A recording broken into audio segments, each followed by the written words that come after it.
Order. Order. I'd like to call this meeting to order. This is the Standing Committee on Public Accounts. My name is Danielle Barkos. I am the chair for today. Please, a reminder to place your phones on silent. I will start with asking the committee members to my right to introduce themselves and their constituency. Tony Ensign, MLA for Cole Harbour. Good morning, everybody. I'm Braden Clark, MLA for Bedford South. Lisa LaChance, Halifax, Civil, Sable Island. Good morning, Susan LeBlanc, MLA for Dartmouth North. Good morning, Melissa Sheehy-Richard. I'm the MLA for Hants West. Good morning, Chris Palmer, MLA for Kings West, filling in for MLA John McDonald. Good morning and welcome. Tom Taggart, MLA for Colchester North.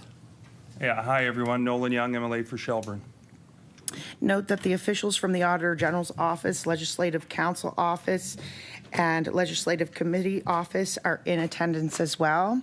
Gordon Hebb to my left and Kim Langell to my right.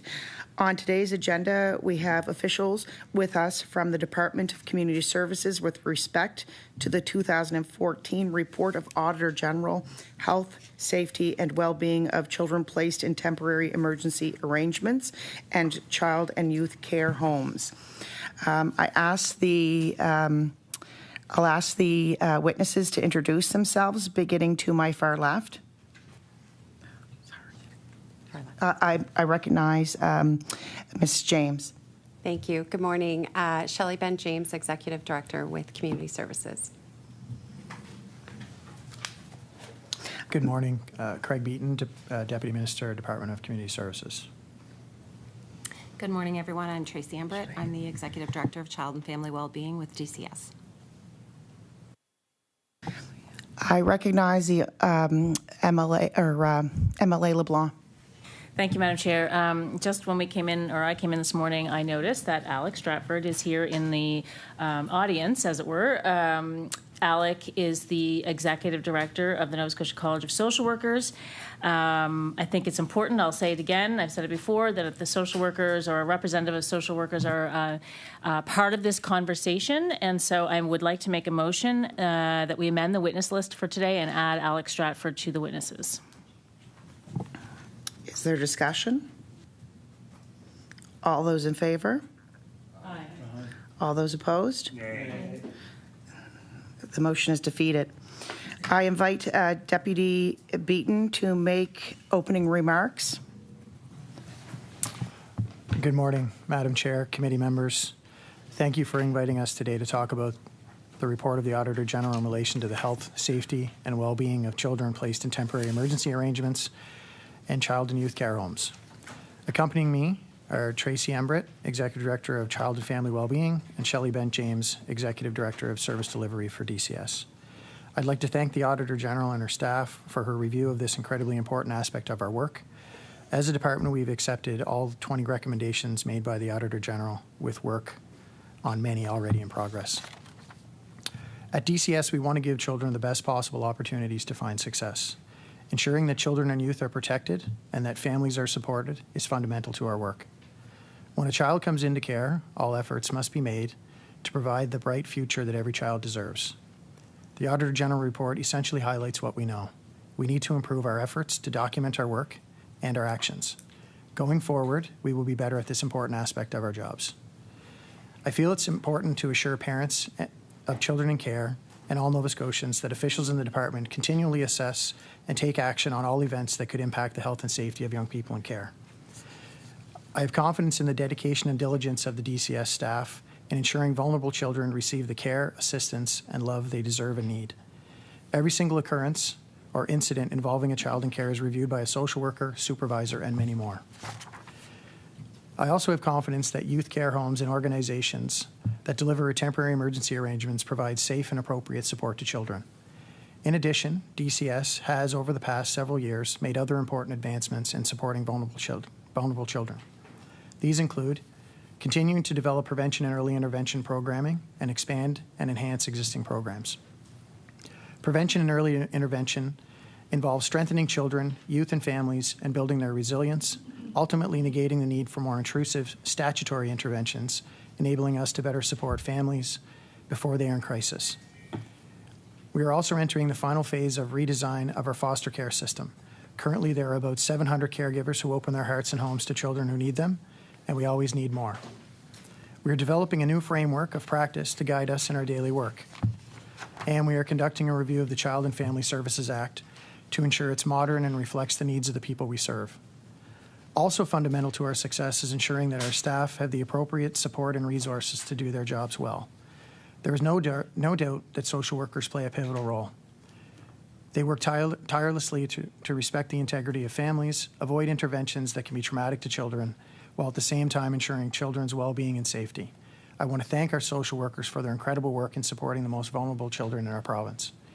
We are committed to making changes, which we will continue to ensure that social workers have the resources to do their jobs well. It's also my hope and expectation that as we move to a system more grounded in prevention and early intervention, the pressure and workload on our social workers will shift. I want to assure members of the committee that we take all the recommendations of the Auditor General seriously. We want to position children well to overcome the challenges in their lives. We want them to be happy and to be productive and to achieve all their goals. In implementing these recommendations, we will continue our focus on supporting vulnerable children as they grow and find their place in the world. I want to thank you for your time this morning, and my colleagues and I look forward to answering your questions. Thank you. Thank you for your remarks. We will now open for questioning with 20 minutes per caucus. I will state that when the 20 minutes are up, I will call order, and we will move on to the next. And we will start with the Liberals and MLA Clark. Thank you, Madam Chair, and thank you, everybody, for being here this morning. I just wanted to ask about the Child and Youth Advocate, Child and Youth Office. So in the past session of the legislature here in the last couple of months, legislation was passed on this, which I believe is a good thing. But this is something that's been discussed for some time. I have a news story here. I'm not sure if I have to table it or not, but from March 2022, 2 years ago, over 2 years ago now, talking about the sense of relief that we're moving in this direction.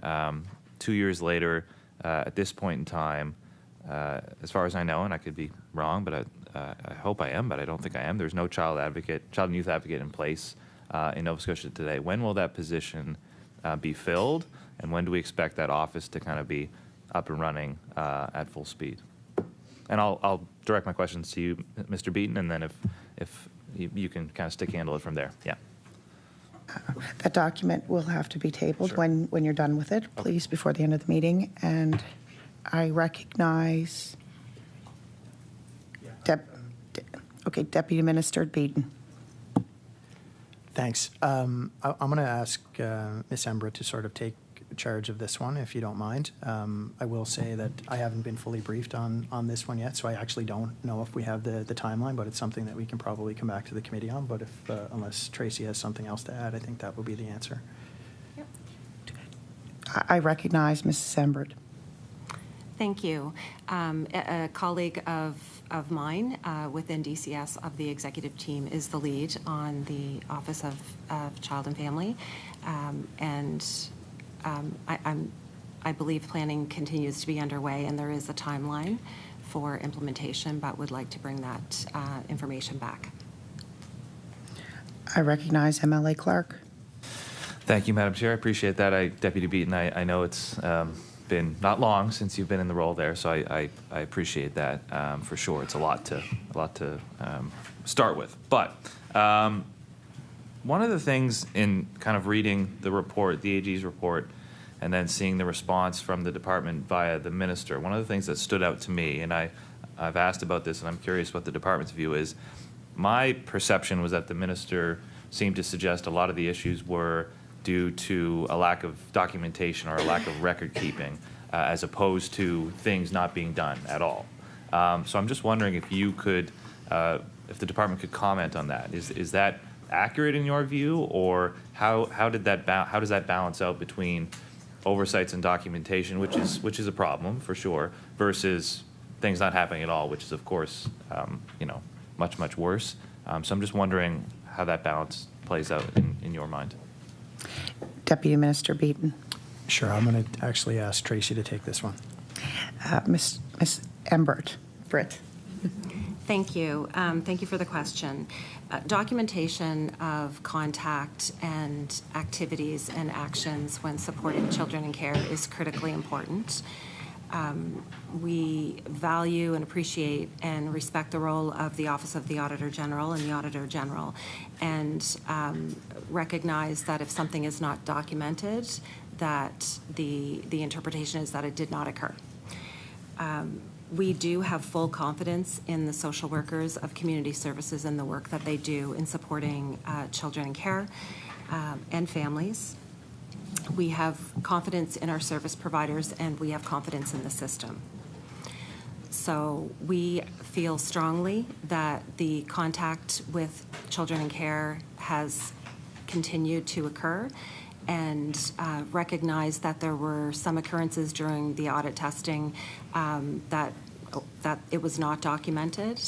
Again, we will be following up with all of the social workers and ensuring that the importance of documentation is reiterated and stressed, as well as with supervisors to ensure during their reviews of files and checking monthly check-ins and support with the social workers that all of the documentation is in the file. Ultimately, the Auditor General did make 20 recommendations, and we accepted all of them and have begun work on most of them already. MLA Clark.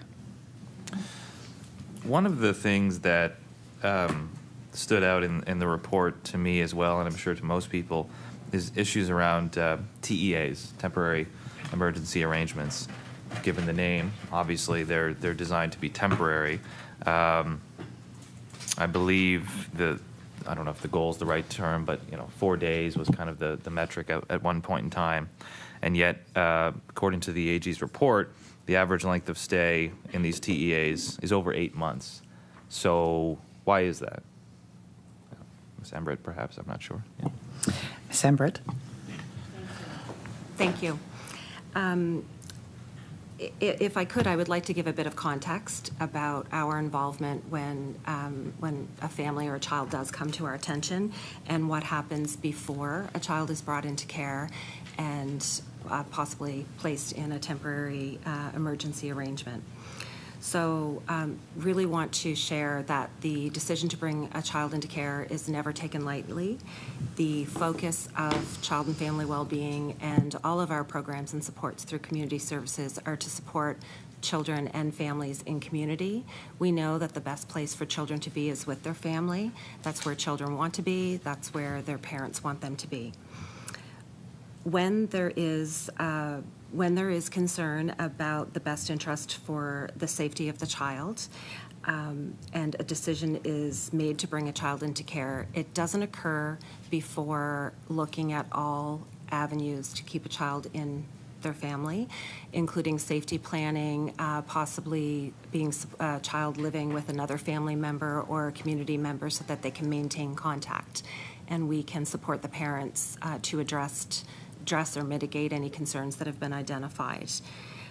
Ultimately, if there is a decision to bring a child into care, it is made following a risk management conference that includes a number of individuals, including usually 2 supervisors.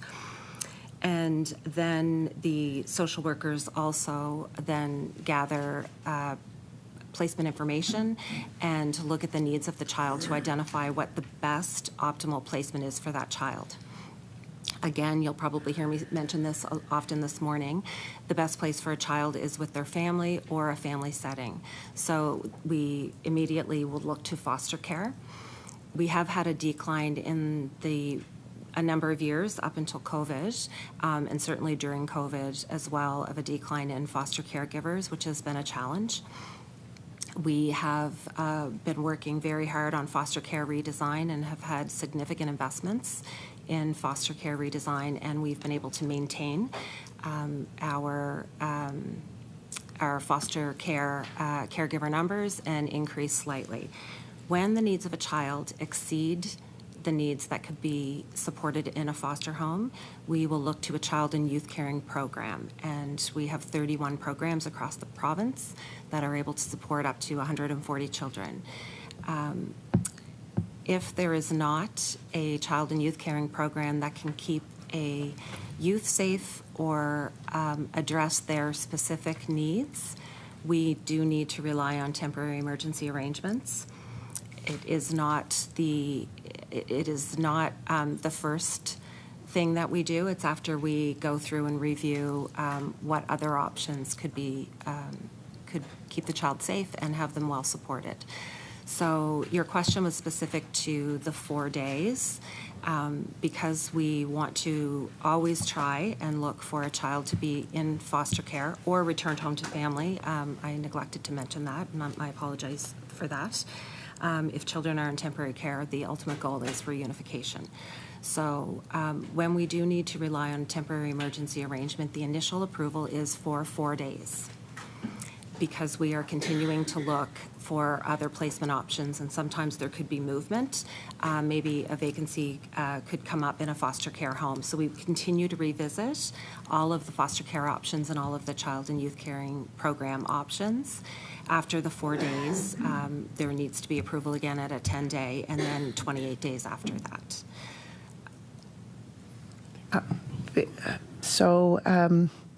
If a honourable member has decided they've heard enough response, then they will, and I will call order. But I asked, would you please haul your microphone closer to you? Thank you. Thank you. I appreciate that. I recognize the MLA clerk. Thank you, Madam Chair. I apologize, Ms. Embrett. I'm not trying to be rude. I just want to make sure I get to the questions I have here in 20 minutes. So I appreciate that. And I know that in the report here, it outlines a range of issues with TEAs in terms of lack of available foster care families, increased needs of children, and things I'm sure we'll touch on as well. But I did want to ask, in the AG's report here, and I'll just read this because I think this is really important. There's 2 bullet points here about health and safety risks to children in child and youth care homes not analyzed. The points say, over 1,900 critical incidents or serious occurrences that could impact the health and safety of children in child and youth care homes were reported to the department, but no analysis completed to determine causes, trends, or patterns. And the next point says, the department does not know how many allegations of child abuse or neglect were reported by children living in child and youth care homes. So I guess my question is, how does that happen? Ms. Embrett. Thank you. When there is a serious occurrence or a critical incident in a child and youth care program, the policy and the requirements are that the program report that to community services, either Mi'kmaq Family as a delegated agency or community services, within 24 hours, and follow up with a written report within 72 hours. Our case management approach is very child-centered, so the focus is on the response and the needs for that particular incident and that particular child. So I just want to clarify that there is absolutely monitoring and a thorough review of what occurred, and there's also a follow-up in 10 days to the specific incident with the child. What we did not have was a mechanism to pull a summary of reports by theme as requested by the Auditor General. It is a recommendation that we review that and put something in place so that we can do that moving forward, and we accepted that recommendation. MLA Clark. Thank you. And just so I understand, so every individual incident that is reported is investigated, and there's a follow-up within the set period of time, as you noted. But the shortfall that was identified is that from a meta standpoint, a broad standpoint, it was the department wasn't able, I guess isn't able at this time, although maybe that will change. The department isn't able to kind of analyze trends, looking across the board and say, hey, we've had, for example, we've had a disproportionate number of complaints come from site X. We should investigate that further. Is that kind of where the shortfall was? I just want to make sure I understand, because, when I read what I read out earlier, it reads to me as though things aren't being investigated from an individual standpoint. And in your view, that's not the case. Is that right? And I just want to make sure I get it correct. Ms. Embrett. Absolutely. Every single incident is reviewed by a number of individuals, including the supervisor, the social worker, the supervisor, a program practice specialist, and the provincial coordinator of child and youth caring programs. MLA Clark with 6 minutes remaining. Okay, thank you.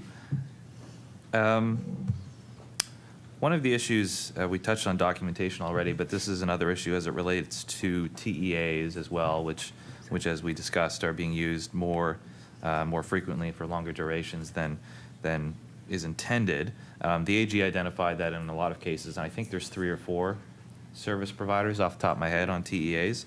The agreements that are in place are not detailed, not covering all the things that they should cover, and really essentially are not up to standard given the importance of the work and the care that's provided by those TEAs. Has that been changed? And if not, when will we see changes so that these children who are living at these places for up to 8 months, or an average of 8 months, are supported by a detailed agreement that befits the level of care they require? Ms. Embrett. Thank you.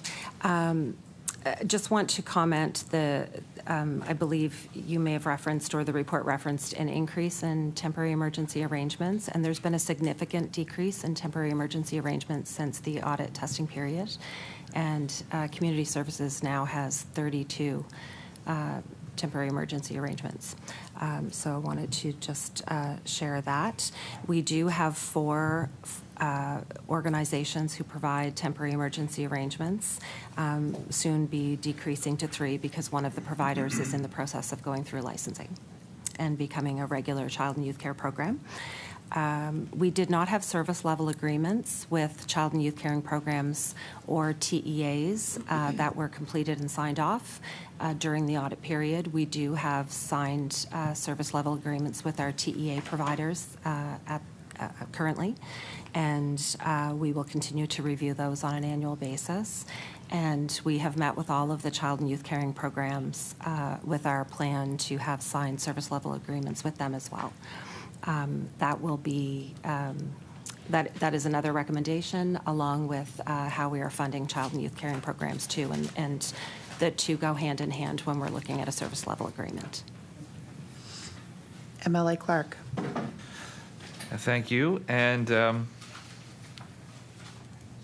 are significant differences in terms of the per bed funding that the AG identified in her report as well. So for child and youth care homes, the per bed cost could be $164,000 to $335,000. So that's double, essentially, 100% difference site over site with no real explanation. So I'm wondering, why is that? Why is there such a huge difference in the per bed cost depending on what child and youth home we're looking at? Ms. Embrett. Thank you. There's a number of reasons why there is differences in funding. There are different mandates that each child and youth care program have. It could be age of child. It could be the specific needs of a group of children. So that may require different staffing levels. There can be different infrastructure needs. Some buildings are new, some are older, some have mortgages, some do not. So there are definitely historical themes to funding as well, and as well as the mandate and all the specific staffing needs. I would note as well, when comparing provincially run programs to non-government run programs, there are some invisible costs that provincial programs don't need to purchase, like finance and payroll and HR. So they use the greater public service for that. So it's not necessarily an equitable comparison. However, in the recommendations which we accepted regarding the funding, we will be looking at an equitable funding model for all child and youth caring programs, depending on the children that they serve and their needs. MLA Clark with 1.5 minutes. Thank you. And if I could squeeze this in here, Ms. Embrett, you talked about the number of TEAs down to 32 right now, I guess, since the audit period, which is good. what was the number, I guess, at the end of the audit period, and in your mind, what explains the drop there since then? Miss Embrett. Sorry, I don't have that at my fingertips, but I can get you that number. We had a provincial group of leaders within the department who were reviewing every placement in a TEA, and that work has been ongoing and began before the end of the audit period. So it's been declining. COVID did have an impact on the number of TEAs we had. In fact, we even had TEAs with no children in them in anticipation of needing them because of staffing challenges and outbreaks in different programs. MLA Clark with 11 seconds. 9 seconds now. I'll just say thank you very much and look forward to getting some questions on the second round as well. Thank you all. Order that the time is now elapsed. I recognize MLA Lachance. Thank you, and thank you for being here. I know that, I think of government, obviously we have lots of very important things that government does, but caring for the most vulnerable people in our province, and I would argue that children and youth in the care of the province are amongst those, is, one of our most important roles. And I appreciate that the department has accepted all the recommendations. I think we all want to do better. We all want to do our best for young people. I think this is not a partisan question at all when I look across the table at my other colleagues. So thank you for being here. And we do have some questions with that aim to understand how we can do better for young people in Nova Scotia. So I will say I am disappointed that you've come today without being able to talk about the Child and Youth Commissioner. This is something that certainly I've worked on for a long time in Nova Scotia prior to being elected. There's been private members' bills tabled, and when the current government formed a couple of years ago, in fact, this was a major part of the mandate letter. So, I feel like there's been a number of public consultations, and so this isn't a new issue that showed up in the Financial Measures Act. It's been ongoing. So I am disappointed that you're not able to talk about the appointment of the commissioner, the budget for this year, the scope of the regulations and that sort of thing.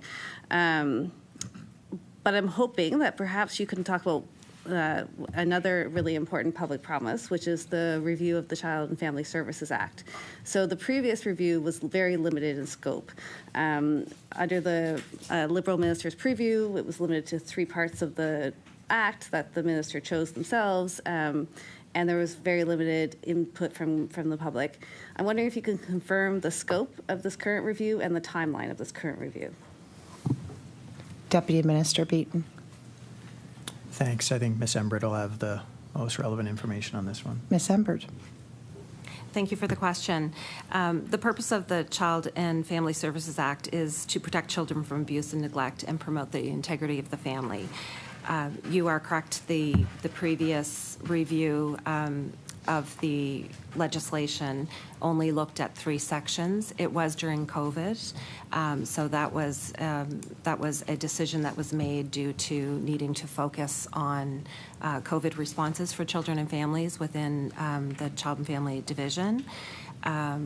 It is in legislation that it is reviewed every 4 years, so we are required to do that, and I think it's great that we are. So the review process has begun. The broad public engagements were conducted in the fall of 2023 to prepare for the review. Feedback from all of these engagements was reviewed, and key themes were compiled into a What We Heard report. There were more than 250 survey responses and more than 60 engagement sessions across the province, and more than 300 people attended. So the committee has been appointed by the minister, and it is made up of internal experts as well as experts. Order. I recognize MLA Lachance. We have such limited time, and I think we can all go look at the press release and see who's been appointed. Can you just confirm the scope of the review will be the entire act and the timeline? Ms. Embrett. Yes, the scope of the report will be the entire act, and the report will be made public by March 1st, 2025. MLA LaChance. And so I would also like to turn to temporary emergency arrangements. So you just said that, in fact, the use of TEAs has decreased since the audit period. And I'm wondering if you can tell us why. Ms. Embrett. So we have, I'll try to be crisper in my answers. My apologies for being long. There are a number of reasons. So during the audit period, we did have a number of foster caregivers on hold, a significant number related to COVID. 25% of our foster caregivers are over the age of 65, and there was great concern about having children coming and going out of the home and family members. So we did have a number of foster caregivers on hold. We also had staffing challenges within our child and youth caring programs, where there was continued concern about having to close a program. There were some times where youth were not following COVID public health requirements to not interact outside of their bubble or their groups, and that resulted in challenges with them returning to their programs. So we did have a number of youth in temporary emergency arrangements during that time. MLA LaChance. And I'm wondering how the use of TEAs matches the use of out-of-province placements. So previously, a lot of times the most complex situations, young people were placed in programs, out of province. And I'm wondering, when the use of TAs went up, did the use of out-of-province placements go down, and has the use of out-of-province placements started to grow again since the end of COVID? Ms. Embrett. We have not been using out-of-province placements for some time. I don't have the number with me right now. I believe the last time I looked, we had 3 children placed out of province, but that was specifically related to their treatment program. It was not to seek a placement. It was the plan for the child. There has not been an increase in out-of-province placements, and that's not something that we look to do for placement. MLA LaChance. So I guess within the structure that you have now, within the scope of this audit report, do you feel like we have the resources in the province to support young people with very complex needs? Ms. Siebert. I do. I probably will ask my colleague Shelley Bent-James to respond to the social workers and our ongoing recruitment to get more social workers. This is a really difficult job, and the people that are committed to children and families, like your opening remarks, everyone wants the best for children and families, and the people that work in the field supporting children and youth are very committed to that. MLA LaChance. MLA LeBlanc. Thanks. I just want to pick up on the discussion earlier with about the TEAs as well, and the licensing versus not licensing. So we've heard a lot about the difference between the licensed care homes and then these TEAs. We had 4 providers, now we're going down to 3 because one of them is becoming licensed. What is the rationale of placing very vulnerable children and youth in homes or places where they are not licensed? Ms. Embrett. Thank you for that question. The use of temporary emergency arrangements is only when there are no other possible solutions to support a child. Order. MLA LeBlanc. I get that. And yet we know that they're not temporary. We know that, there was a retired social worker who presented at Law Amendments Committee when we were debating the budget, and he said the department, this is quoting, the department has chosen as a consequence to enter into agreements with private entities who provide unlicensed placements to some of our most vulnerable and traumatized youth.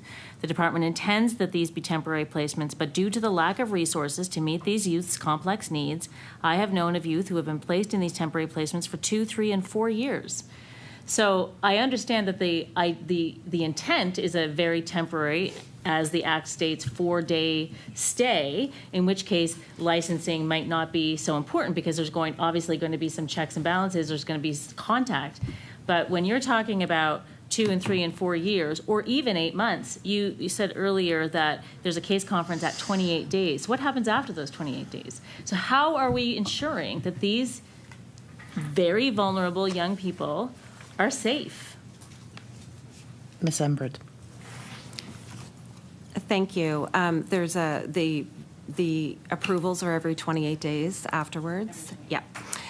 We are absolutely looking at how we can reduce our reliance on temporary emergency arrangements, and we are having active conversations with all of our child and youth caring programs on mandates and how we can work differently with them and how they can help to support children in care. We want to move away from this. We want children to be to have regular support. We want children with foster care. We are in the final year of foster care redesign, and one of the focuses is recruitment and retention, and we are also going to be recruiting for emergency receiving homes to further reduce our reliance on temporary emergency arrangements. MLA LeBlanc. Well, that's good to know. I mean, obviously, part of this is the ability of social workers to properly do their jobs. And you mentioned earlier that you were going to remind or, follow up with social workers about their documentation. We've heard from social workers for years, since I've been elected, like almost every year, about the extremely difficult situation in which they work. So not only is it the people that they're working with very complex and have high needs and very vulnerable, but we know that literally social workers can't do their job because they have too many cases, or the cases are too complex, or they're always changing for a variety of reasons. The Act gives us shorter amount of time in which to work with the family.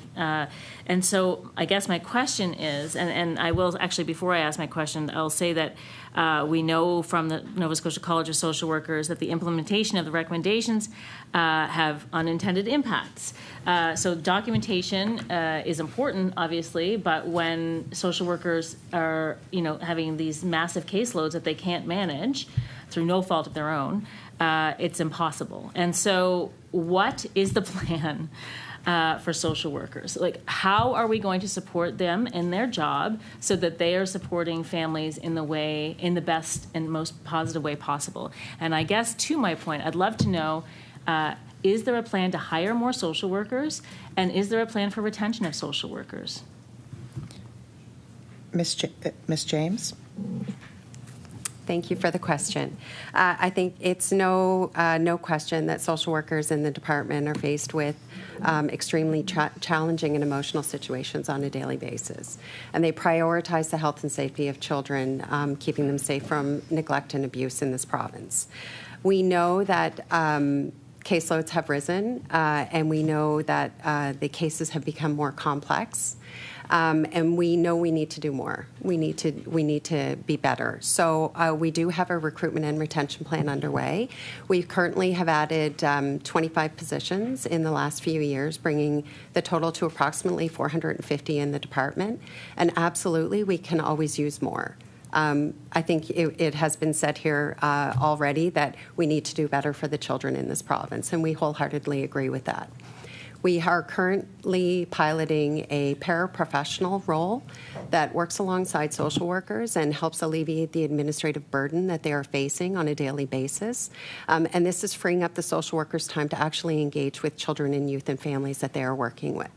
We are also, sorry, that's okay? I'm good. Okay? Yes, that's the okay. MLA LaChance, or LeBlanc. Thank you. Potato, potato. You know what I mean? How many social workers are currently off on long-term or short-term leave? Or can you get us that number? Ms. James. I'm sorry. Thank you for the question. I actually don't have that number right now, but what I can say is for the overall vacancy rate in the department, we are between 6 and 8%, which I think is standard among departments in government right now. MLA LeBlanc. Thank you. And how many, back to you, Ms. Embrett, how many kids each year age out of the system, like out of TEAs, and that's why the numbers have been going down? Do you, like, does that contribute? I mean, obviously it does, but is it contributing? Do we see many cases where kids are just aging out and then so they're done, or are they actually coming out because, you know, they've gotten care that they need and their situation has improved? Ms. Embrett.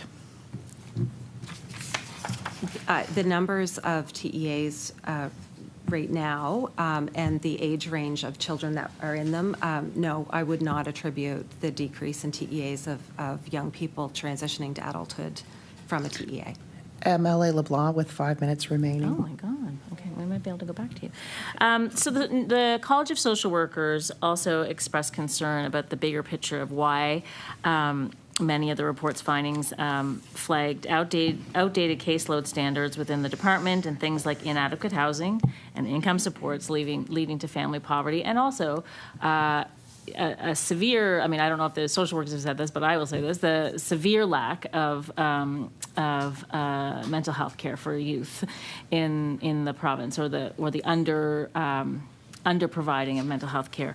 So I'm wondering if the department is looking at these sort of the social determinants of the situation, and if the department agrees with the Nova Scotia College of Social Workers assertions about the caseload standards, inadequate housing, and income supports.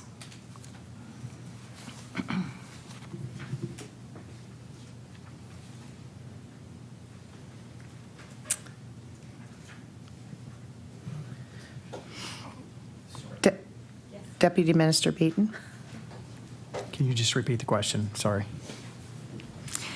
So the College of Social Workers has asserted that part of the issue with the child welfare system is that there are more complex cases because of income inadequacy, poverty, lack of appropriate housing, and I am asserting that possibly also the complex cases are due to the fact that we don't have enough mental health care for youth in Nova Scotia.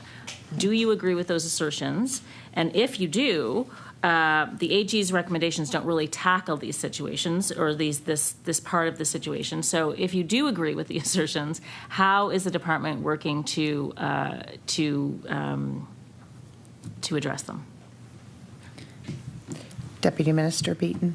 So I think what I can say is that the challenges are certainly complex, as you've outlined, and I do know just in the first week that I've been in the department that the team is working cross government, working with Department of Justice, working with the Office of Mental Health and Addictions to look at ways that we can kind of support children and youth. So I don't know if that answers your question directly, but I would agree that there's challenges that we're certainly looking at addressing, and we support the recommendations. MLA LeBlanc. Well, I guess that's my point. There is the recommendations don't go into the social determinants. So what about income inadequacy and housing supports? Are you having conversations with the Department of Housing and Municipal Affairs to say we need public housing or we need affordable housing opportunities for families so that, you know, that they're better able to manage the stress of having low incomes? Deputy Minister Beaton. Thank you. So the answer, we're having conversations with Department of Municipal Affairs and Housing is yes. We're in continual contact with Department of Municipal Affairs and Housing and a number of working groups that we sit at and participate in to address some of those challenges. The other thing that I can outline is one of the action items that was addressed in Action for Health is Solution 6, which is all about the social determinants of health. And there are government officials that are leading that work across departments, pulling people together to look at the complexity of the social determinants of health, which I think is what your question is getting at. MLA Lachance with 1 minute and 10 seconds. I'll start the question, and we may continue this on the second round. Regarding incidents and incident reporting, so I guess what I would ask is, are you confident that all serious incidents are being reported within 24 hours? And can youth report incidents themselves, and how do they do that? Ms. Embrett. Thank you. Yes, we are confident that that all of the reports are coming through. 1,900 is a lot during the audit period, and those numbers were reported by the child and youth caring programs themselves. They are professionals in this field as well, well trained and committed to children.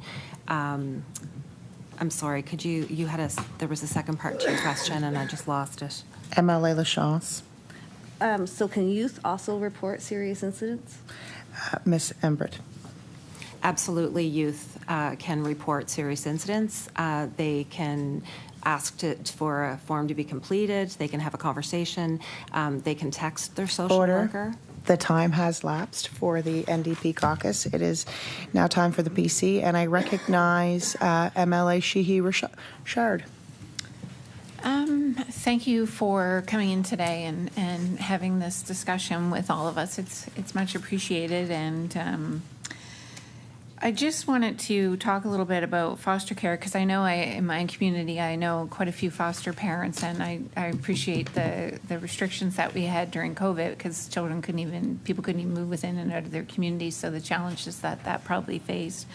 And it's not necessarily in the report, but I'm interested to know about when it comes to foster care and the Mockingbird family concept that's being implemented to enhance it. I'm just wondering how that could benefit. Like in particular, I see I'm not completely sure of how that's working. So I just wonder if you could elaborate a little bit on where that program initiated from and what benefits it might be to these vulnerable youth that are in care. I recognize Ms. Embrett. Thank you for the question. I'm happy to talk about foster care anywhere and everywhere in a hope to interest more families to open their homes to children in care. So the Mockingbird service delivery approach to foster care recreates essentially a natural extended family for foster caregivers. We have rolled out by the end of April, we have 51 constellations in Nova Scotia. So rather than foster caregivers supporting children and not being in community or in their communities and not having colleagues or supports by other foster caregivers with similar experiences.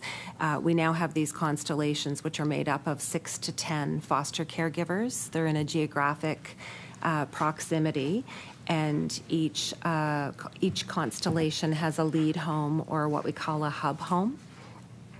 And the hub home provides respite to the foster caregivers and the children within the constellation. So the importance of that is that children in care are being supported continually and consistently by people who know them and people who they know and are comfortable with. Rather than being moved around anywhere in the province, which would have happened previously. So there's also there's regular gatherings, informal gatherings. There's training, all within the foster care constellation.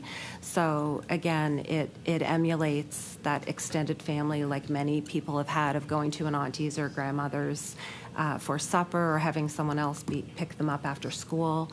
And that's something that normalizes the best it can to being in that family unit.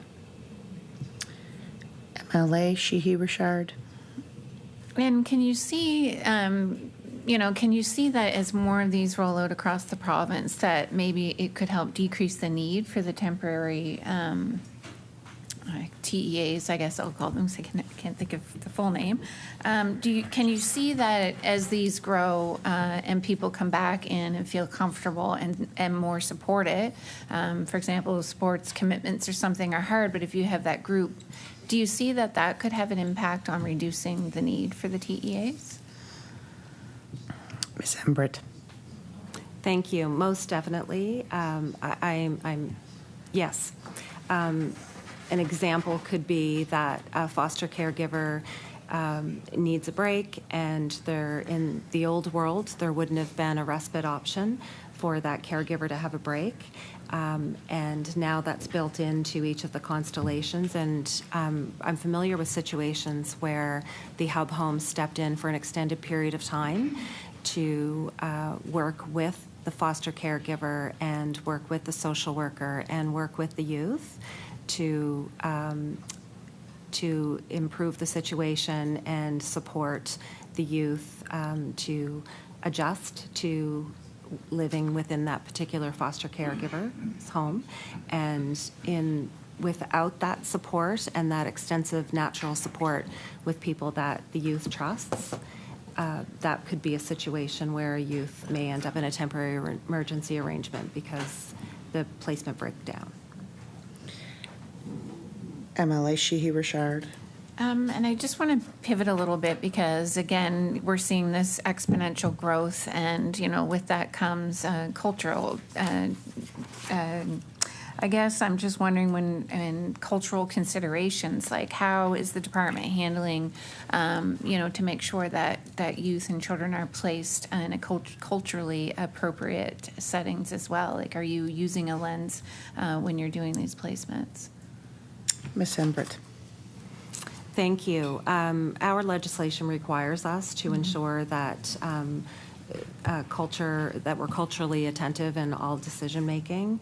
We are actively recruiting foster caregivers from diverse communities, and we are also providing specialized training for cultural attentiveness within foster caregivers. There's a huge interest and commitment from all foster caregivers to ensure that they are meeting all of the needs of children in care. We will also seek to supplement the needs of any children in care or foster caregivers or constellation with any training information or anything else that could be identified. MLA Sheehy Richard. And I guess I just also, another thing that came up that, being the chair of community services, you hear little tidbits of things but don't get the opportunity to ask the questions. As chair, the PATH program, I was just wondering, I know that it's been instrumental in supporting youth, but could you elaborate on the key components and maybe share some examples of any successes that have been noticed from that particular initiative? Ms. Embrett. Thank you. So the PATH program was launched January 1st of this year, January 1st, 2024, and it is a financial and support program that is available to children who have transitioned from care or a youth services agreement. And it extends their support from the department past the age of 19. So youth between the ages of 19 and 24, my apologies, youth between the ages of 19 up until their 25th birthday are able to receive financial support from the department biweekly. It is not income tested, it is not needs tested, and therefore CRA has determined it is not reportable income as well, so it's not taxable. It's providing financial support to young people at a time when we know that affordability is a challenge. Hand in hand with the financial support is also support through Family Services of Nova Scotia. So there will be regular ongoing contact and touch points. They have a 24-hour phone line, 24/7 phone line available specifically for young people who are in receipt of enrolled in the PATH program, and that is answered by a social worker who can also give additional supports depending on the needs or whatever they may be facing. So as of today, I think our most recent numbers as of a couple of days ago, we have 138 youth enrolled so far in the PATH program. MLA Sheehy Richard. Thank you, Madam Chair. I'll pass it on to my colleague, MLA Young. Thank you. MLA Young. Thank you, Madam Chair. And I wonder if we could talk about prevention and early intervention. So, what strategies has the department, what strategies has the department adopted or using to help reduce the number of children that are entering the foster care system? Ms. Embrett. Thank you. Across all programs, prevention and early intervention is absolutely key. We have a full prevention and early intervention continuum that supports children and families before they become involved with our system. Many of the families who are supported, we don't even know who they are, but community does. Some of the supports are available and involved with families while they have involvement with DCS, with Child and Family Wellbeing, and then there's post-care supports as well. So an example would be the Family Services of Nova Scotia, who are supporting youth post-care. Over the past 4 years, there's been significant investments in prevention and early intervention, almost $20 million between 2020 and 2024, and the levels of support range in tiers from Tier 1, which would be there's 27 family resource centers across the province. Many people in community aren't aware that that is a community service supported organization, and they don't need to be, as long as the family resource center is meeting their needs. We also have more extensive supports. An example would be our Families Plus program, where if there is work ongoing with a family and there is evidence or concern that we may need to bring a child into the care of the minister, one avenue is Families Plus, where they will have a clinical social worker work very, very closely with the family. It's not a DCS social worker. It's through a funded service provider. And that program has been very, very successful in having a low percentage of children who have been supported through that program actually coming into care. MLA Young. Thank you, Madam Chair. So how exactly is the department collaborating with community organizations to support children and families in the foster care system? Ms. Embrett. Thank you. We have a full team within Child and Family Wellbeing that is out in community working with the providers. We have over 120 service providers across the province who are promoting and supporting prevention and early intervention. The specialists for prevention and early intervention are often consulted on ongoing cases for children in care, just to help identify what else is out there. Very focused on cultural connection as well. So we've got we have 4 service providers who work within the continuum of prevention and early intervention services to ensure that there is a proper and appropriate cultural match, because we recognize that not everyone sees themselves in every organization. So we are really focused on expanding that as well, and are hoping to raise that to 8 this year. MLA Young. One more question, Madam Chair. I understand there's been a lot of training and support measures that have been in the works with the department, that'll be introduced for foster parents as part of a foster care redesign. Can you elaborate on this? Ms. Embrett. It's fine. Sorry, I We all get so do it. excited about foster care. Probably one of the most significant shifts for, besides the Mockingbird model and having constellations, is the shift to how we provide financial support to foster caregivers. They are volunteers. They are volunteers who are there for children, some often with great need, 24/7. And they used to be paid a daily per diem rate and would often get reimbursed for expenses out of pocket after the expenses have occurred.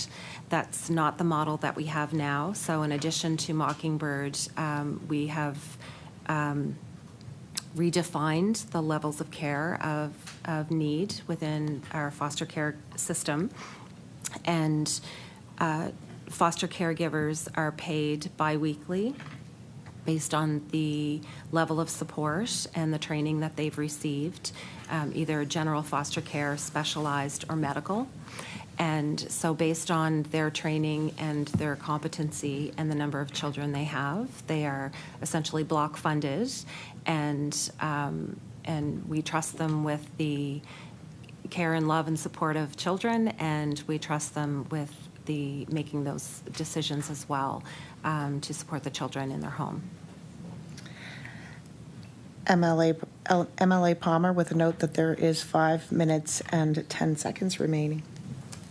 Thank you, Madam Chair, and thank you all for being here today. And I just want to thank all Nova Scotians who selflessly open their homes to children. And I actually have some friends who were applying for respite care in the system, and I'm very proud to have given them a good reference. So it's very timely to be sitting in on this committee meeting this morning with you. And I'm going to keep it on the theme of the foster care, if I could, where you like to talk about it so much, Ms. Embrett. I guess you've touched on some of the financial resources and supports provided for families, but could you elaborate a bit more on any of those supports to ensure that those families can meet the needs of children placed in their homes? Ms. Embrett. Sure. Thank you. So the foster caregivers, another benefit of the Mockingbird family approach is that all of the foster caregivers in a constellation now have one foster care social worker. So at other times there would the caseload of a social worker in foster care, supporting foster care, would have any number of families assigned to them. So now they're working within a constellation with the same families, supporting the same children. So there's some continuity there and more familiarity with the foster caregivers and the children. I can share a really great story that I think is a wonderful success of the Mockingbird family. Last summer, one of the constellations, and I do have permission to share this. One of the constellations took the entire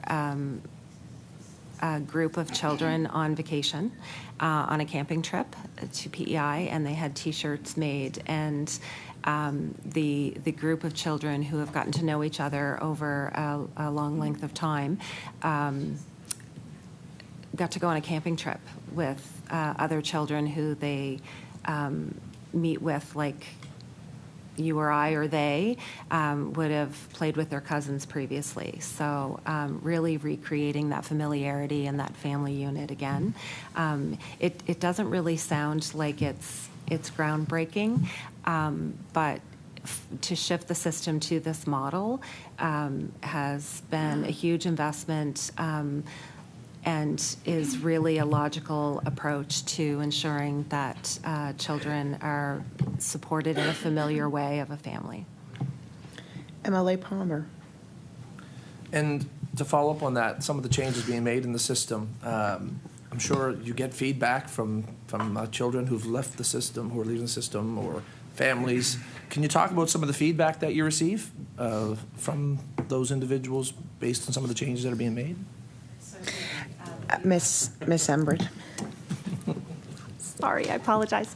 The feedback has been wonderful.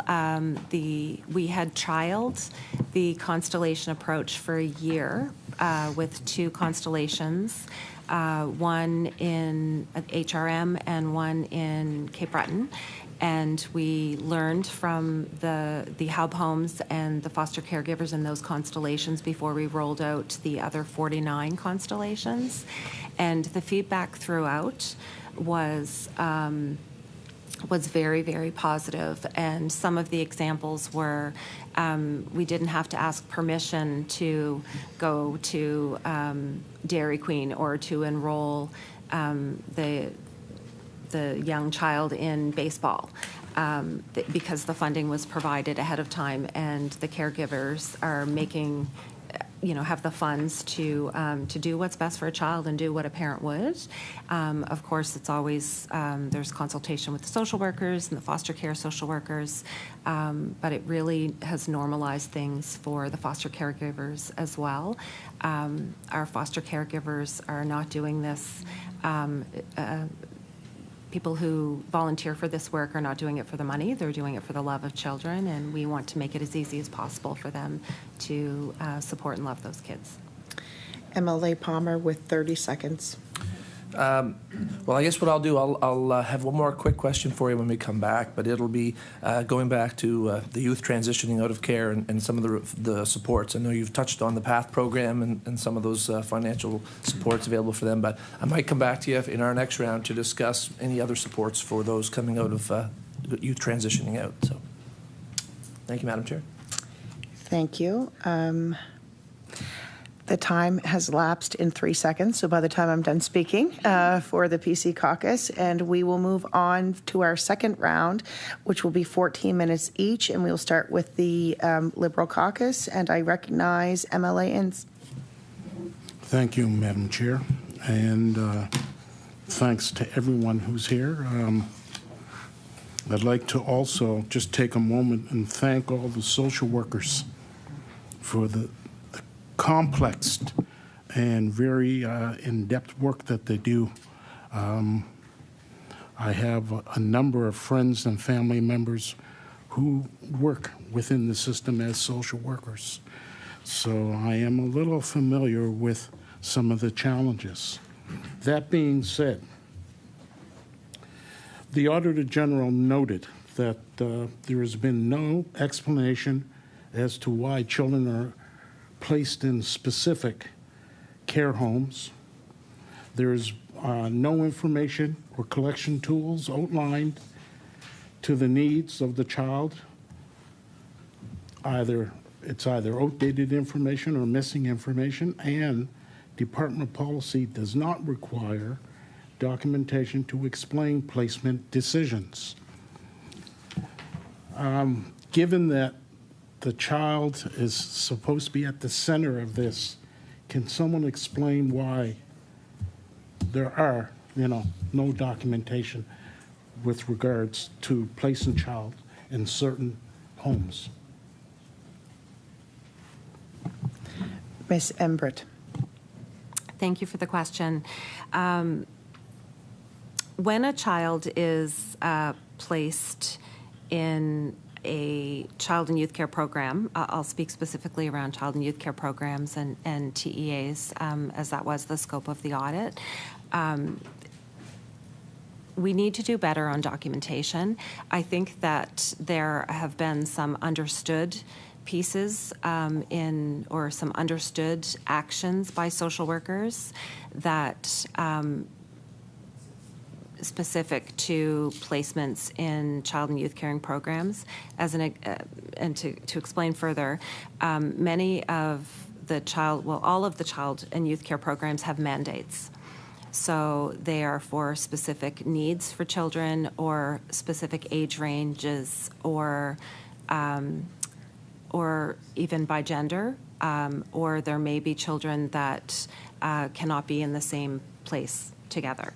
So there are some things that make it onto a documented file and some things that are just known. that doesn't make it right, but that is the explanation for why that documentation wasn't evident in the files. So we have actioned that. We will action that. And ensure that there is documentation going forward as to why a young person is being supported in a specific child and youth care program or TEA. MLA Ince. Thank you. Is the department keeping track of how many of these children are from diverse communities, like the African Nova Scotian communities or Indigenous communities? Do you know how many African, Nova Scotian, or Indigenous children are currently in TEAs or in some of those homes? Ms. Embrett. Thank you for that question. Very important question. We do have race-based data now. As of January of 2023, we've updated our case management system to be very specific. It was outdated language and very broad previous to that. So we have good data now. I don't have the numbers currently of children in TEAs and child and youth caring programs. I have the data of number of children in care, but not specific to child and youth care programs and TEAs, but I can absolutely get that information for you. MLA Ince. Thank you. It's my understanding also that you have mentioned you had 32 homes. I think that's correct. TEAs, yeah. Ms. Right. Embrett. And No. thank you, MLA Madam Ince. Chair. And I understand that there are, and you can correct me, but I understand that there are a couple of larger homes, which, you know, has number of staff and everything else, that there's a move to take some of those larger homes and do smaller homes. Is that correct? Ms. Embrett. I think that you might be have received information on the remedy with the disability support program. That they are absolutely working on that within their program area. We also recognize that smaller numbers is definitely beneficial for young people in care, and we have reduced licensed capacity slightly over time, recognizing that it's not necessarily in the best interest of youth, depending on what their experiences have been and what their needs are, to have a large number of them in one place. MLA Ince. And how many of those, will they all be under the same policy in terms of qualifications, expertise, cameras, you know, because there's a number of concerns when children are in, ideally, probably the smaller places where there's not that oversight for those children. Ms. Embrett. There are staffing requirements in all child and youth care homes, as well as temporary emergency arrangements and qualifications as well. We have confidence in our service providers with who and how they are hiring, and we are working to support them on a regular basis. We do have a coordinator, a provincial coordinator of child and youth caring programs, who is available to consult on equivalency, or she often will review resumes, sit on panels as well, to ensure that all staff being hired meet the expectations of the department. MLA Ince. Thank you, Madam Chair. I'd like to just briefly talk about foster care. A number of years ago, I'll go back to 2005, the Department of Community Services had a real push to try to engage more diverse communities in foster care. That's been a challenge from then up till now. Part of that challenge is trust within the system. What is being done now to sort of garner that trust, but also to ensure that there are more diverse families, because I know up until about even 2 years ago, there was a real challenge. So can you explain what is being done to actually better improve that situation? Ms. Embrett. Thank you. There is a lot of work to do for the department fully on building a relationship and building trust, specifically with the Indigenous and African Nova Scotian communities, most definitely. Some of our longest-standing foster caregivers are from the ANS community, and in fact, the Mockingbird family and a lot of principles in our new framework of practice are based in Indigenous teachings and Afrocentric social work. So we've been very fortunate to have a lot of expertise contributing to that. As far as recruiting for foster care, we are definitely focusing on increasing all foster caregivers, and especially from diverse communities. And to inform our recruitment process, we did go out to 8 African Nova Scotian communities and sought feedback from communities, and we just recently finished up of returning to the 8 communities to report back on what we heard and what we are doing about it in our print materials and our commercial that was aired in March, I believe, for over 2 weeks. A lot of local people who were recognized in the commercial were from the African Nova Scotian community, and we rely on our foster caregivers who we have really good relationships about what we can do better and what we need to do more of.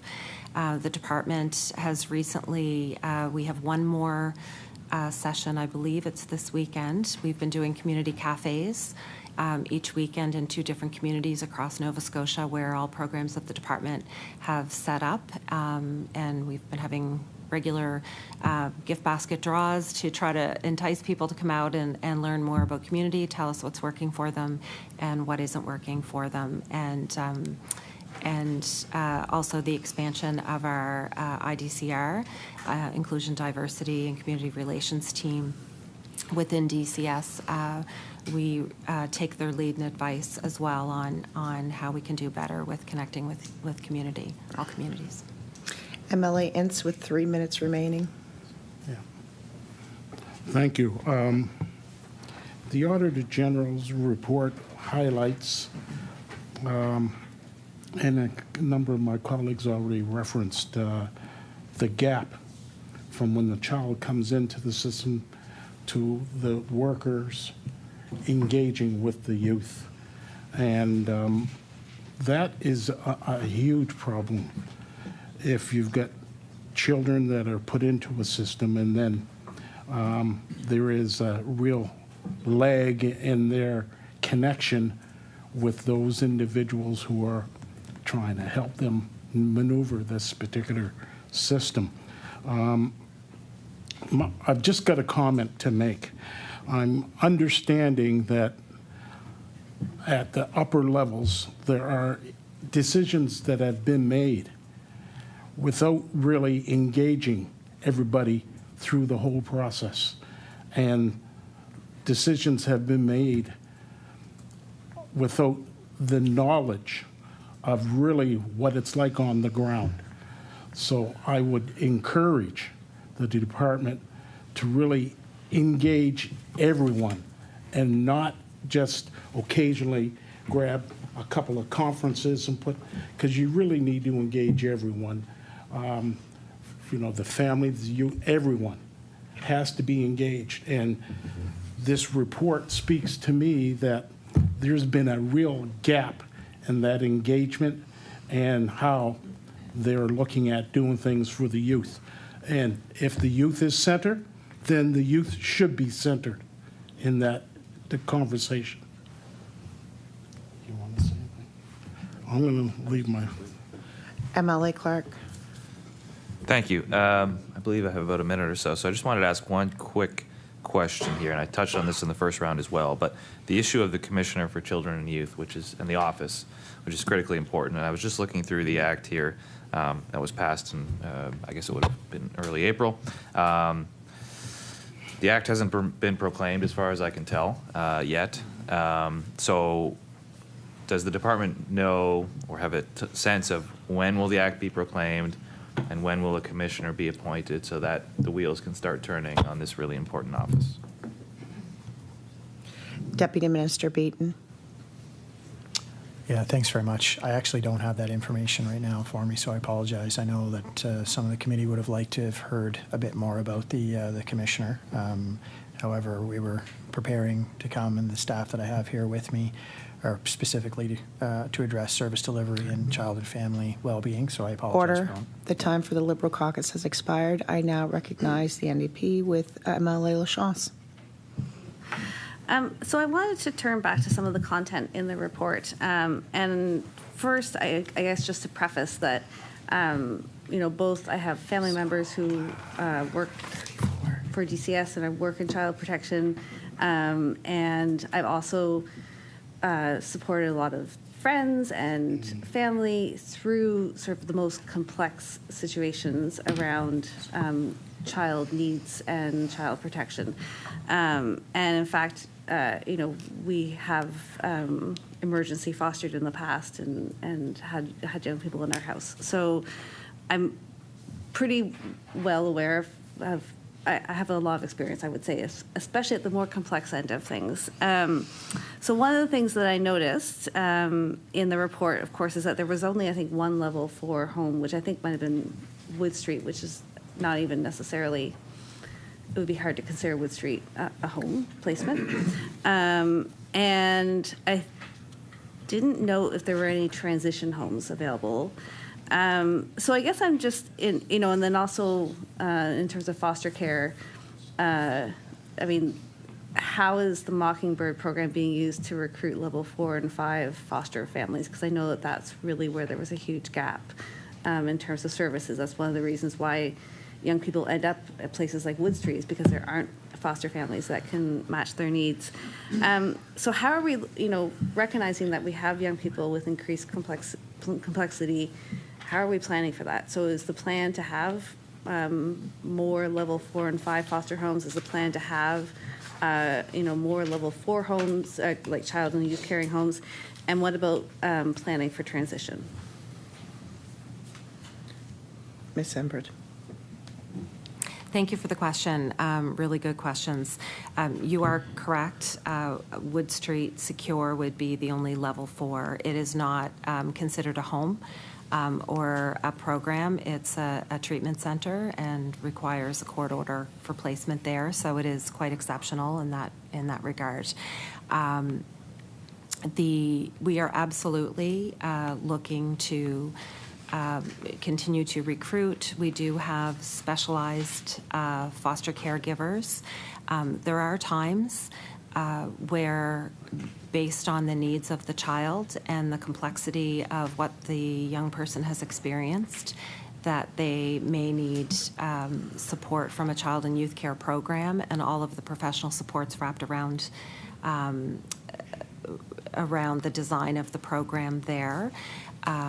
Ultimately, we are continuing to look at mandates and are very open to how we can start to do things differently and trial things.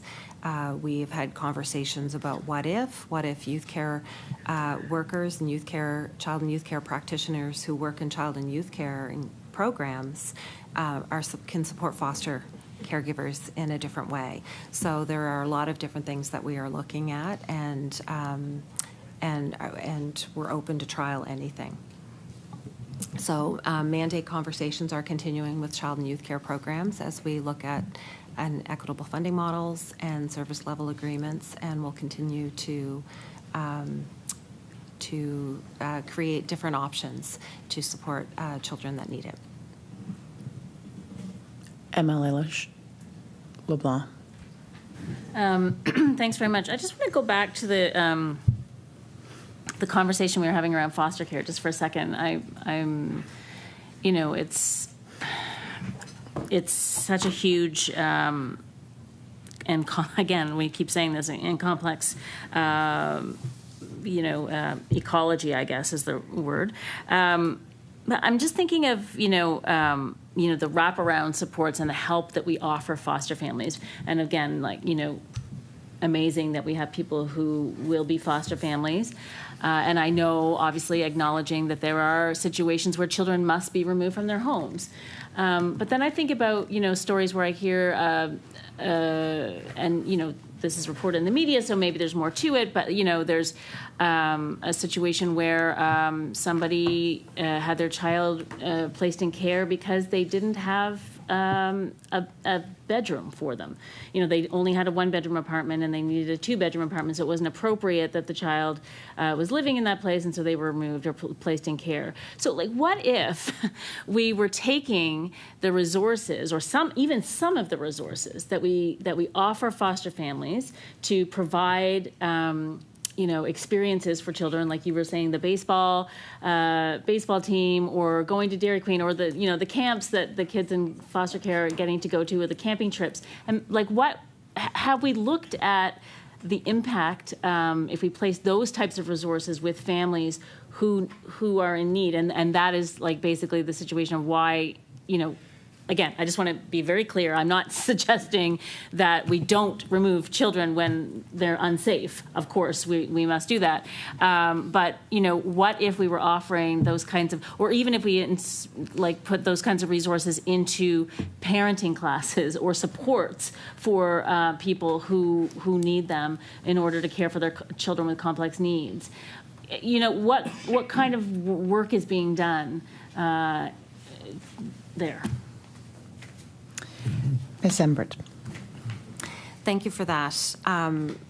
Really important question, and really important work is underway with supporting families. I obviously can't speak about any cases. I don't recall seeing a story about a one-bedroom apartment. Number of bedrooms in a home does not put a child at risk. Lots of us grew up in shared bedrooms and lots of different circumstances, and had a great family. So back to prevention and early intervention and our vast array of service providers across the province.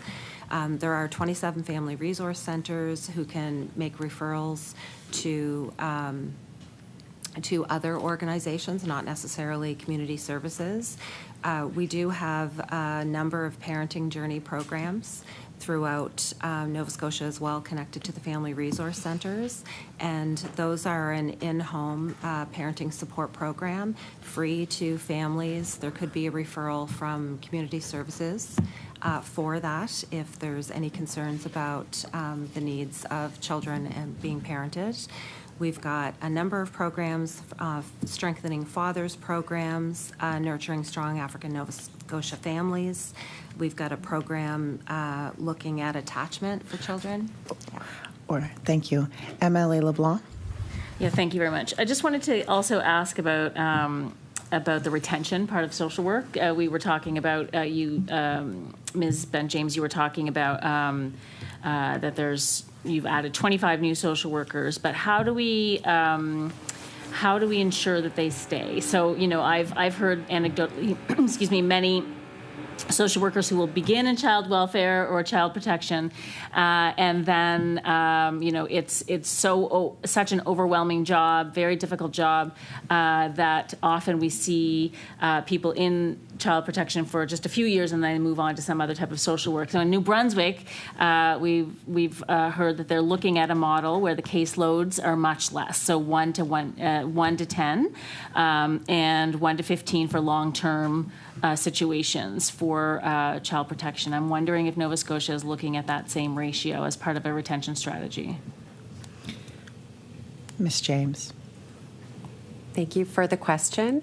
Our caseloads, as I had mentioned earlier, obviously are becoming more and more complex, and we do monthly analysis on caseload maximums. So right now there is, I think it has been alluded to a few times, COVID did put us a bit behind, and we are working on clearing up some of those legacy files. Right now, caseload numbers are not the true accurate count of children and family that social workers are working with. I will say from a recruitment and retention perspective, you alluded to folks coming into the department, particularly in child protection, and then moving on perhaps to some other opportunities at the social worker level. And we have been very intentional on our recruitment with universities that have Bachelor of Social Work programs, offering compensation to students to complete their placement in the department. And this has actually netted us a number of students who have a full-time permanent job waiting for them upon graduation. Thank you. MLA LeBlanc, Yes, with 4 minutes and Okay. 10 seconds. Well, I just want to go back to what you just said about you. We're not sure how. Like what I understood you just said is that we don't know how many caseload or how many cases each individual social worker has, or you said that's unclear. How is that possible? Ms. James. Thank you for the question. The caseload maximum right now, the average caseload per social worker is 22.75 cases.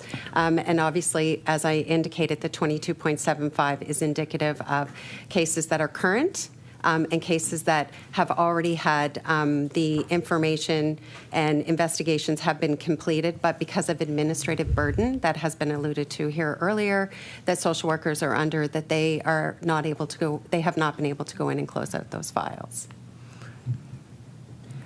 MLA Lachance. We have so many questions, so we're, but I wanted to return to issues around transition planning for youth aging out of care, I guess linking to the PATH program. I mean, I think, I think it's clear that that transition is not successful for the large majority of folks aging out of care. So, the 2022 Halifax Point in Time survey of homelessness, young people who had, or people who had a history in care, represent 30% of people who were part of that survey. So I think we see that folks are overrepresented in homeless populations. I think we've seen we know the data around post-secondary education completion and employability. So I mean the outcomes are not have not been positive, and this continues to be a challenge. So I'm wondering, is there the intent to establish a couple of homes that would be focused on the transition to independence? And, the PATH program, what are is it being evaluated? What are the outcomes? If there's 138 people enrolled and there's one social worker, if I understand, I mean, I think just wondering about how that program is doing more than providing funding, because I think that the challenges are more than funding related. Recognize Mrs. Embrett. Thank you. So there was a number of questions in there, and I hope I respond to all of them. First off, the PATH program was launched January 1st, so we don't even have everyone enrolled yet, and our numbers are growing because we need to catch up on anyone can apply for it that's between the age of 19 and their 25th birthday who transitioned from care or a youth services agreement. So we know there's more people out there that are eligible to apply for this. The financial support at the age of 19 is $20,000 a year, and it's prepaid bi-weekly, and it is tax-free. It's not means or needs tested, so if the young person has a job, they still get it. If they are in university and we are supporting them in a post-care and custody agreement for post-secondary education, we will support them for their education as well as their living expenses. They're still eligible for the PATH program. We do support young people in independent living arrangements as well. We have not had a program previously beyond care. So the age of majority for... Order. The time for the NDP Caucus has now expired. I will now recognize the Progressive Conservative Caucus, MLA Palmer. Thank you. And Ms. Embrett, along the lines of when we last spoke, I was asking a question about the youth transitioning out of care, and my colleague was bringing up some different programs and asking about what other supports were needed, and sort of along the same length of questioning that I was going to ask. Can you get back in a bit more specifics or anything more to add about other supports that are provided for youth transitioning out? Ms. Embrett. Sure, thank you. So just continuing along with the PATH program, the only criteria to be eligible for the PATH program is that you have met the age of majority of either 19 or 21, depending on when your care status ended or your youth services agreement ended. And we can continue. We also support youth in post-secondary, independent living situations. What's really wonderful about the PATH program, it also doesn't matter where they live. So we do know of a number of youth, for example, in Cumberland County who may have family or connections in New Brunswick as well. So they don't need to live in Nova Scotia. They were a child in the care of the minister, and this is continued support up until they turn 25. The additional support besides funding can't be understated. The youth outreach support through Family Service of Nova Scotia. There's, for the first 2 years of enrollment in the PATH program, there's a check-in every 3 months. And after that, it's every 6 months. If there's not a check-in, then we hold on to the funding because we need to make sure that that young person is okay. And some of the support that's provided could be mental health support, it could be counseling, it could be budgeting support, it could be housing support, it could be helping navigate certain relationships in their life. It's whatever the child needs or whatever the young person needs. And there's not reporting back to DCS, so there's not an assigned social worker. There's a full team at Family Services of Nova Scotia. I recognize MLA Palmer. So thank you. And again, this has been a great conversation. We've heard some of the challenges, but we've also heard some of the great work you're doing, and full confidence in your ability to keep moving and get better outcomes as we're going forward. So thank you all for coming today, and I'll pass it on to my colleague, MLA Taggart. MLA Taggart. Thank you, Chair. I really want to begin by saying that there's been some great questions, and this is a difficult subject. We all know that. But I just want, I think it's important because there are all kinds of great stories out there of families and that have fostered children and done great jobs. And I also, I think that I want to say, and I think we all say that thank the work of your staff and your folks for everything they do, because it's got to be very challenging, and certainly there will be challenges, but I think they need to know that we very much appreciate the work they do, and I think probably very mentally challenging work as well. So I just want to say thanks for that. One of the questions I have is, so over time, have you worked with, do you work with other jurisdictions or other provinces, to use their best practices to sort of, is there anything you can tell us about that, how you work, or how you've used those to leverage and improve your system? Whoever's. Ms. Embrett. Thank you for that question. Yes, we work with our colleagues in other jurisdictions on a regular basis. Within Nova Scotia, we have a very close working relationship with Mi'kmaq Family and Children's Services as a delegated agency of the minister, and we also work with other jurisdictions across Canada. We meet monthly with the directors of child welfare, and each province or jurisdiction has a member on that committee. and 2 meetings a year they are in person. We've recently been in conversation with, formally and informally, with the Atlantic provinces. We are all facing similar challenges right across the country. All jurisdictions are facing the challenges about recruitment for social workers, like a lot of professions and industries, and increasing complexity for children in care. So we absolutely share on a regular basis and share resources. We share what's working well in each of the jurisdictions. We are the only jurisdiction in Canada right now with the Mockingbird model. Lots of interest there. We've given presentations right to other directors of child welfare across the country. We have established a new framework of practice. We have, that was shared, and we consulted with other jurisdictions as well as over 500 individuals and organizations in Nova Scotia as we developed that framework. And so, yeah, lots of consultation from experts on leading practice. MLA Taggart.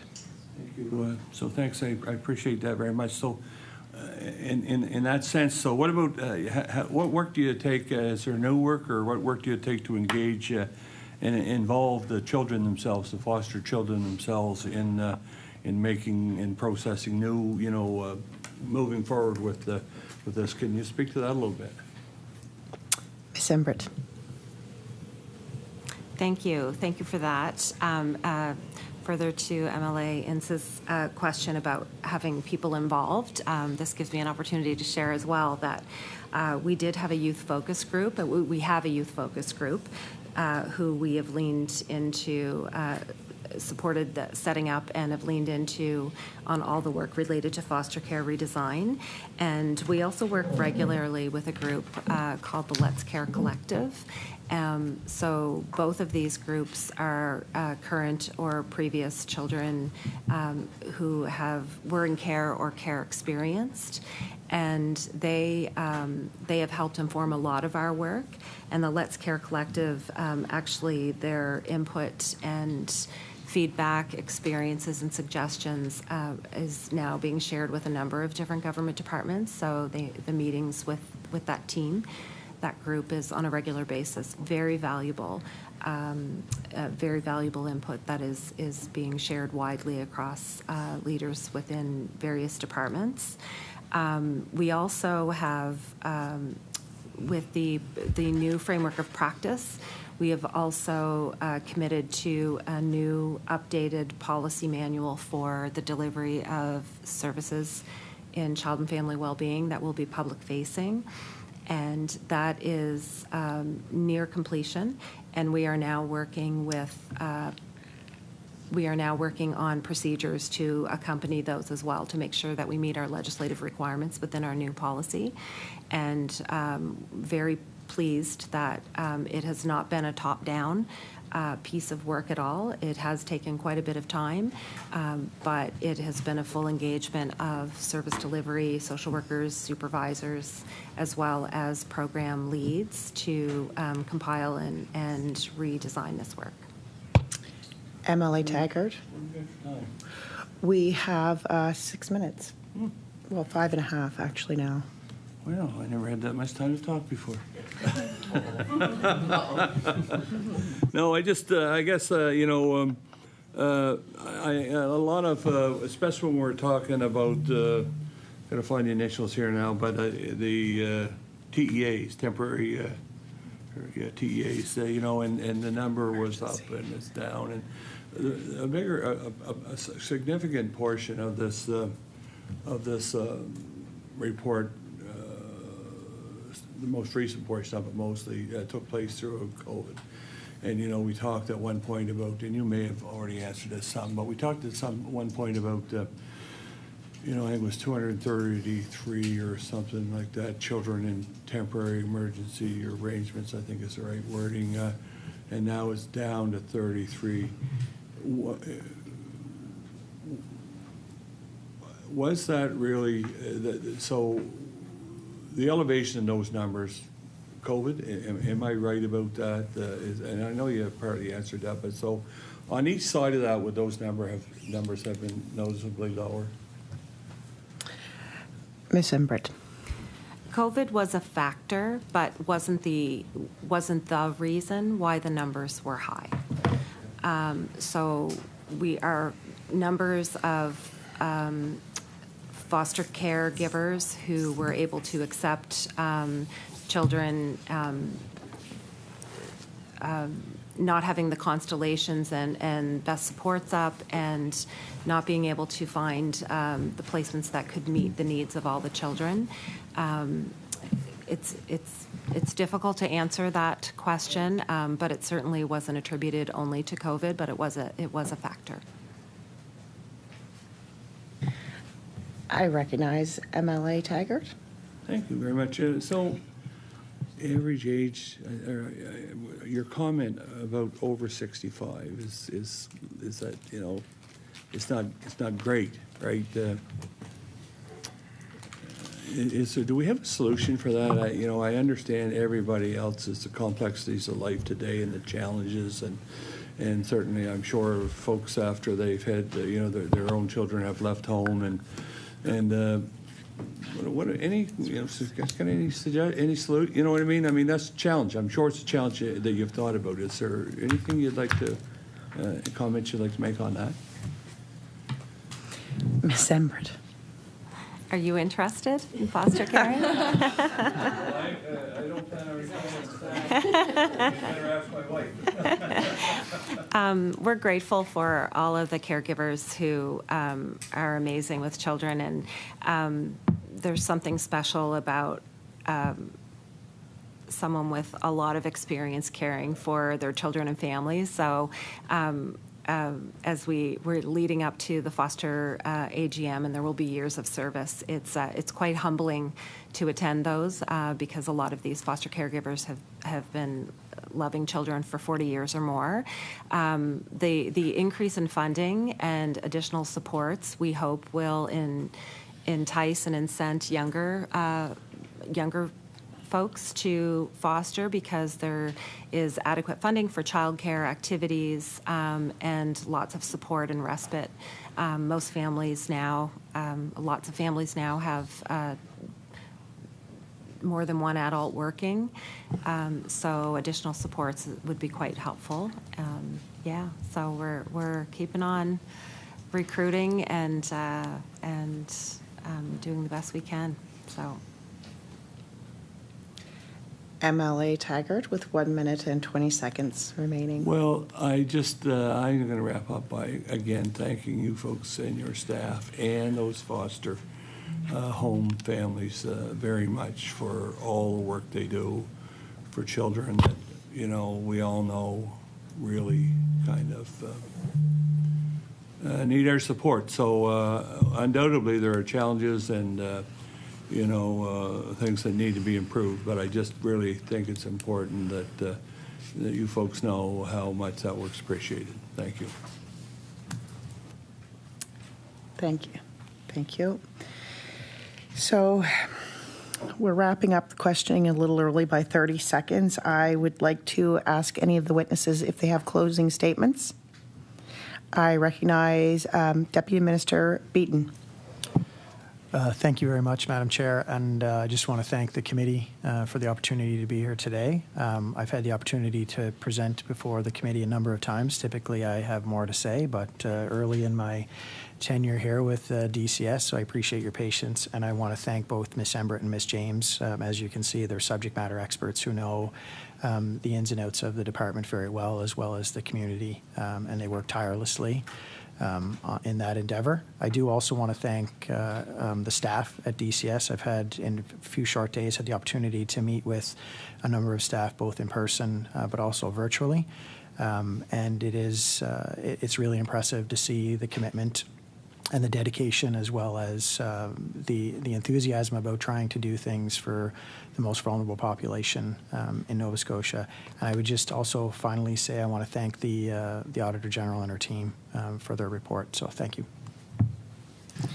Thank you. You are now free to... Oh, I recognize the Honourable MLA LeBlanc. Ooh, Madam Chair, just wanted to see if we could, this is not a motion, but just a reminder of all of the questions that were asked that I want to make sure that the clerk follows up. But I also wanted to make a motion. Is this an appropriate time?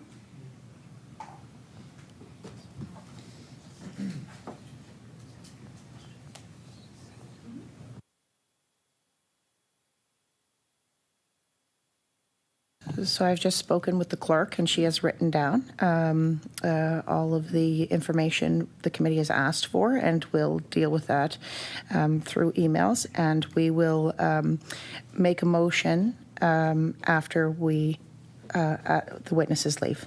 Thank you. So you're welcome to leave. We will take, a 2-minute recess. Thank you for coming.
Order.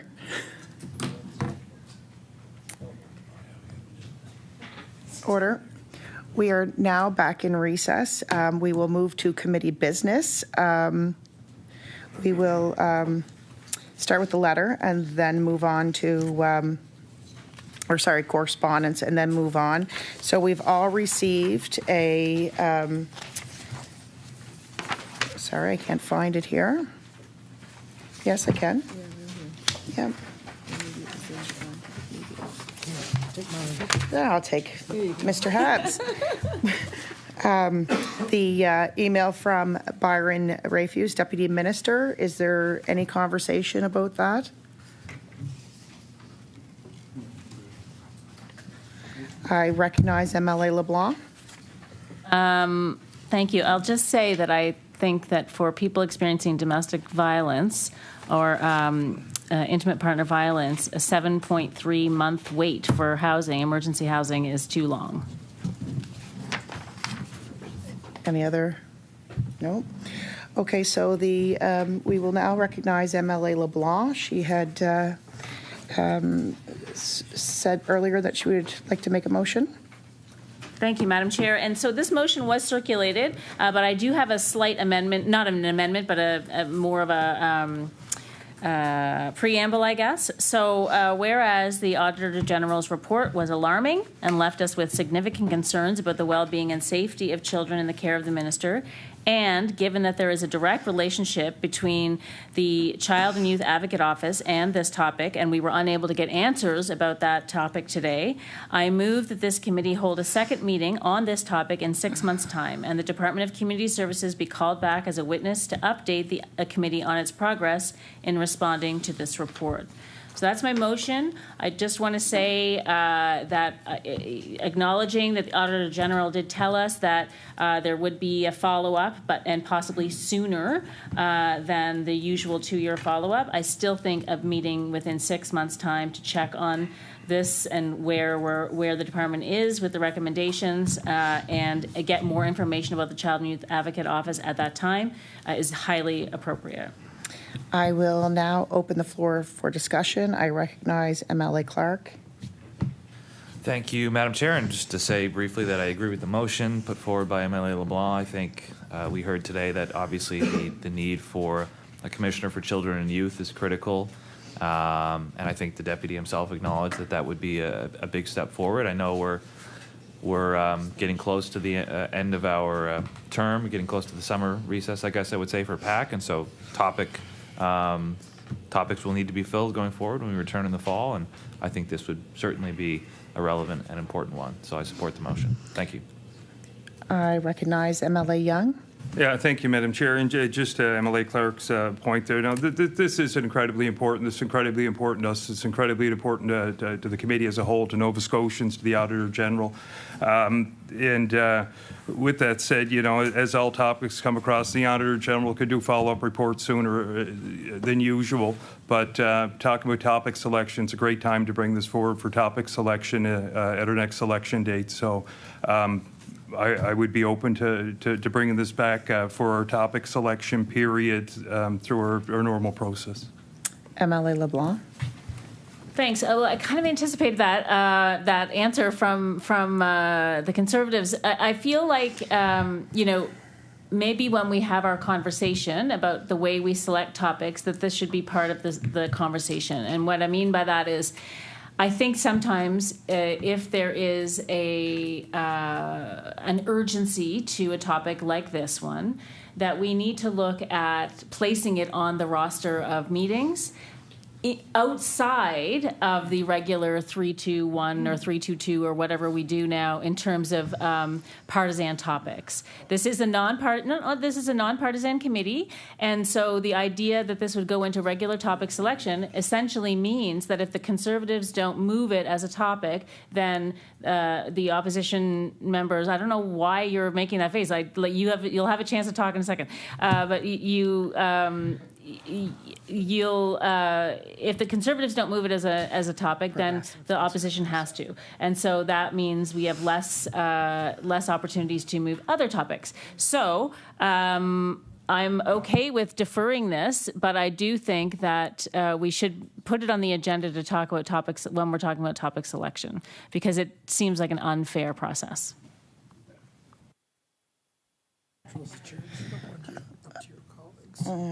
I recognize MLA Young. I'll be brief. I will be brief.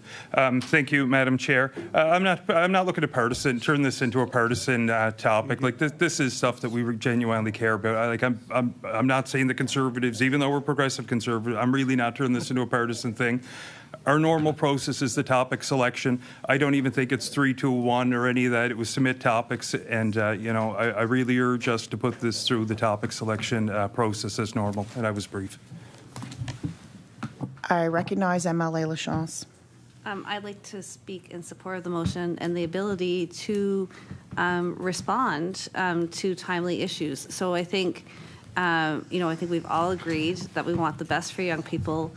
I think we can all agree that we need to see changes urgently. And I think this is particularly when we're talking about children, the time is passing, right? The years are passing. And I think it's really important that we plan this follow-up meeting now. It's also particularly on, the legislative promise and the mandate promise around Child and Youth Commissioner that also it was unfortunate that the department came unprepared to speak to. I'm going to call the question. All those in favor? MLA Taggart. Yeah, well, I put my hand up to ask when's the next topic selection meeting. Secondly, a couple other things. You know, there's very few of these topics that we don't talk about that are not urgent. You know, and I understand. Don't get me wrong. This is an urgent topic, but we have a process. And I think we should stick to it. And the question about the child advocate, that wasn't what this committee is here for. So I don't. We're here to talk about health and safety and well-being of children placed in temporary. I don't even think that was in the auditor's report. So why are we? Why is that? You know, I just anyway. So there is. So I have a question. When is the next topic setting agenda? There is no date yet for the next topic setting agenda. MLA LeBlanc. Just move to the question because we're going to run out of time, please. So I'm going to call the question. All those in favor, say aye. Aye. All those contrary-minded? Nay. So the motion has been rejected. So our next meeting will be May 22nd, 2024. Department of Health and Wellness, Department of Public Works, Build Nova Scotia, reference healthy infrastructure projects. We now call this meeting adjourned.